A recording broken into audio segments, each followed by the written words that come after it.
mga succulent. Ayan, kung nakita nyo po, nakakat na po lahat yan. At tatahiin na lang po natin. Yan po ay cover ng table at cortina po. Wala pa po yung isa dyan na kulay red na Canadian po siya. Hindi ko pa po nakat. So, ayan po. Start na po tayo ng pananahi. Ruffles po yan. Ilalagay ko sa cortina. Bali pag ganyan po is ruffles lang sa taas dahil sa lababo lang naman po siya at sa bintana ng kusina. At yan naman po tinatahin kong yan is cortina yan sa sala. Canadian cotton po yan guys. Tapos yung nauna is China printed. Opo. Ayan po at tinatapos ka rin po agad dahil magmamahal na araw na po. Pasensya na po sa mga hindi po nahabol ang trabaho ko at wala pa rin naman talaga yung tela. Ayan at may makulit pang batang pabalik-balik sa akin. Yan, ganyan talaga gawain niya kahit nananahi ako lalapit at lapit sa akin yung makulit na batang yan. Ayan, patapos na po yan at saglit lang po matatapos at i-deliver na po natin siya agad. Dahil cortina lang naman po yan at table ng cover niya guys, sa dalawang mesa niya. Tapos yung red na yan sa sala at yung isa naman is sa kusina rin. Ayan, yan ang napili ni Sister Teresa. Shoutout sa iyo. Maraming salamat sa tiwala. Ayan, deliver na ayan, po tayo. Tapos na po. I-deliver ko na po dyan. Tapos, ito po is Canadian cotton. Cortina po ito. 3. Sa kusina, sa lababo, at sa bintana ng kusina. Ito sa dalawang table. Cover table. Ayan po. Tapos na po siya. Green and red. Ayan. Itong cortinang ito, dito yan. Diyan na sila.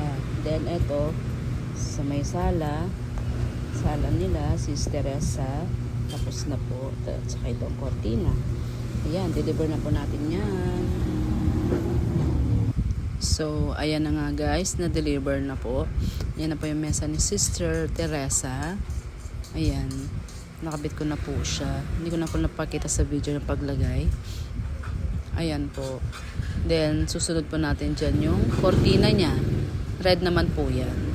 Pati yung sa sala niya kulay red. Opo, yan po yung gusto. At sa kusina naman niya, yung sa taas lang ang nilagay, yung sa lababo sa baba. Hindi pa mailagay kasi wala pang alambre sa sister. Ayan naman yung sa sala niya. Ayan. Nagustuhan niya po yung tela kasi legit mo na malambot ang ating tela at makapal guys. Kaya, ayan. At kakabit ko po lahat. Salamat pala kay Renelyn Bernardo Mauricio. Siyang aking taga-video ngayon dahil kasama ko sila. Dahil kalaro niya yan si yung anak ni Sister Teresa.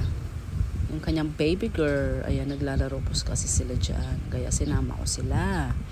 Dahil lagi po nakabuntot yung aking pamangkin. Ayan, malapit lang naman, tagaan ulit si Sister Teresa. Maraming salamat sa tiwala sa iyo. Ayan, ganda talaga siya sa kanyang napiling, kulay red. Ayan yung mesa. Ayan, sa kusina. Ayan, okay na po siya. Yung sa lababo din pa may lagay at wala pa po siyang alambre. Ayan, ayan naman yung kulay red guys.